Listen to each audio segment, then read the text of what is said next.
Pemerintah berencana menaikkan pajak kendaraan konvensional atau Internal Combustion Engine atau ICE berbahan bakar minyak atau BBM. Nantinya pajak itu akan dialihkan untuk subsidi transportasi umum seperti LRT dan kereta cepat. Menteri Koordinator Bidang Kemaritiman dan Investasi Luhut Binsar Panjaitan mengatakan, pemerintah tengah mencari formula titik equilibrium kebijakan itu guna mengurangi polusi udara. Luhut mengatakan beberapa upaya dilakukan seperti penerapan ganjil genap, menaikkan pajak hingga mempersiapkan infrastruktur agar masyarakat dapat menitipkan mobil maupun motornya.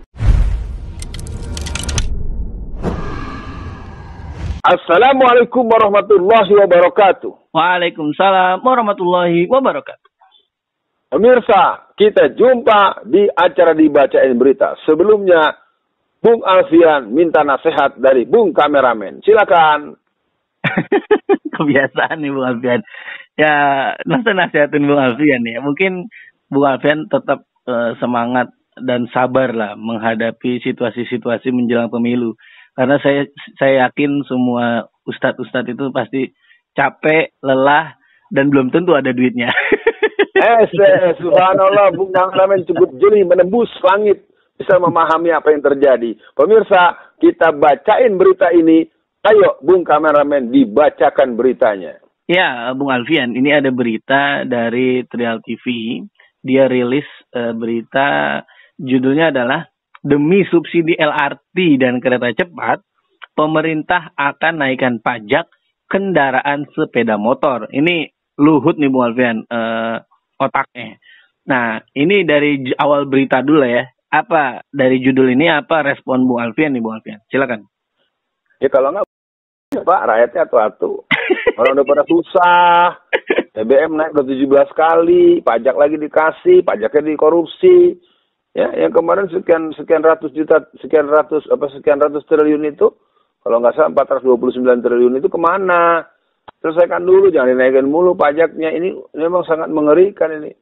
Dan saya pikir masyarakat sekarang harus berani berkata menolak kenaikan pajak, menolak membayar pajak.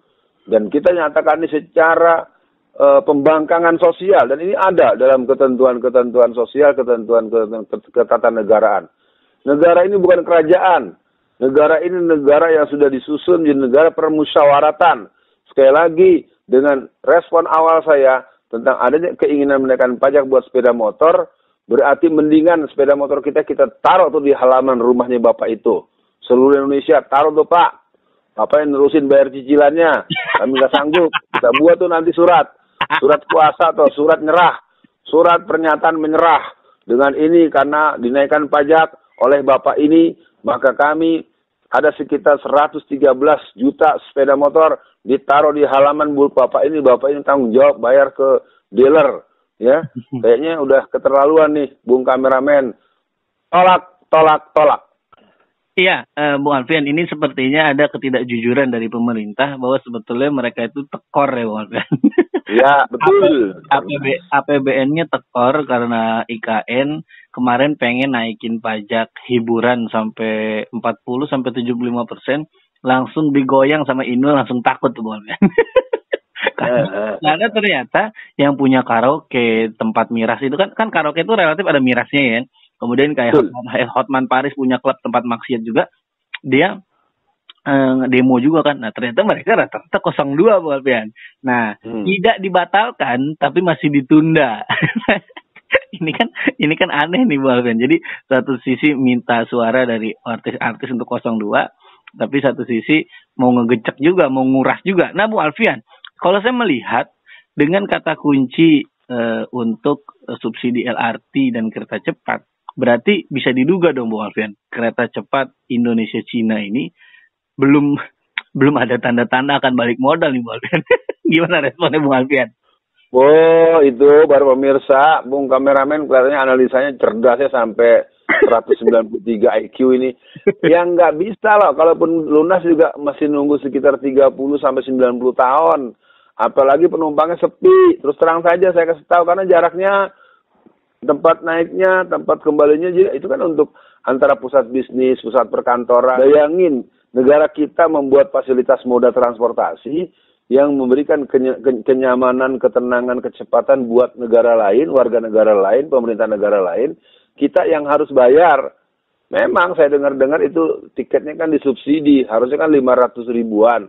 Tapi masyarakat bayar cuma 300 sekian. Nah itu kan juga akhirnya memberatkan lagi, ujung-ujungnya naikin pajak lagi. Iya. Nah itu baru yang hitungan normalnya, Bung Kameramen. Nah ketika penumpangnya sepi, orang lebih milih moda transportasi yang lebih murah, walaupun mereka lama atau gerah atau sumuk kalau bahasa Jawanya, mereka milih naik yang itu.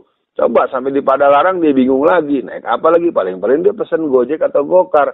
Akhirnya ongkosnya gede banget, kan naiknya juga dari pusat, bukan pusat kota. Iya. Jadi Halim Perdana Kusuma, dan Perdana Kusuma kan itu tempat yang eksklusif, tempat angkatan udara, tempat para pejabat atau instansi-instansi perkantoran. Lagi-lagi asik ya, yang jelas cerita ini memang menunjukkan bahwa negara ini diurus dengan malpraktek begitu Bung Kamaramen. Iya, harusnya opung kafir ya. Opung LBP ini harusnya sadar diri ya Bu Alfian.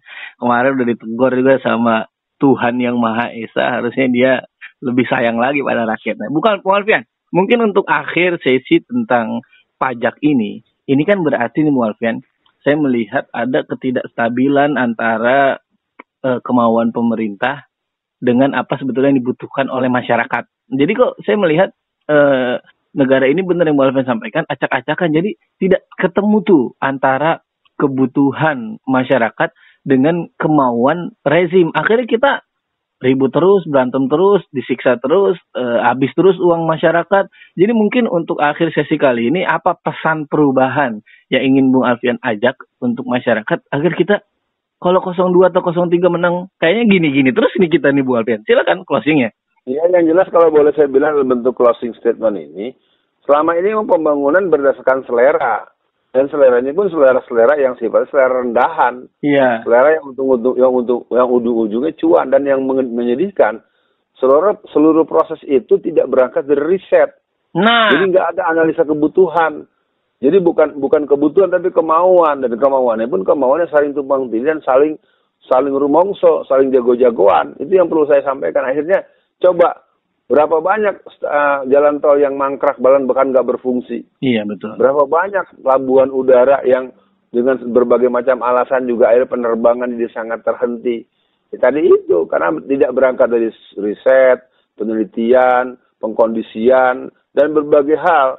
Contoh yang paling jelasnya apa? IKN. Di IKN itu sudah ada 12.000 ASN yang di sana, udah seperti gelandangan tapi tertutup. Tidur di tenda-tenda, rumah belum ada, air belum ada, dan itu ditutup-tutupi. Itu tadi karena kerjanya kerja kaca-kaca kalau kata orang Sumatera Barat tuh, ngaco. Udah kebingungan. Ini sebenarnya udah dibilang udah harus benar-benar harus terjadi perubahan. Kata kuncinya ya pemimpin yang punya daya kerja, pemimpin yang punya daya analisa, dan tentu kalau sampai izin Allah dengan izin Allah kemenangan 01, maka ini harus ada semacam operasi besar yang diawali dengan diagnosis yang sedemikian rupa. Dan kata lainnya adalah, mari gelorakan kemenangan untuk aspirasi rakyat yang ingin berdaulat di negeri sendiri, dan para penjahat dengan atas nama kekuasaan, dia harus dihentikan dan segera diproses hukum dan diberikan hukuman yang setimpal, bahkan plus terhadap kelakuan dia yang telah membuat negara ini jadi hancur-hancuran. Sekian para pemirsa, kita jumpa di edisi dibacain berita berikutnya. Assalamualaikum warahmatullahi wabarakatuh.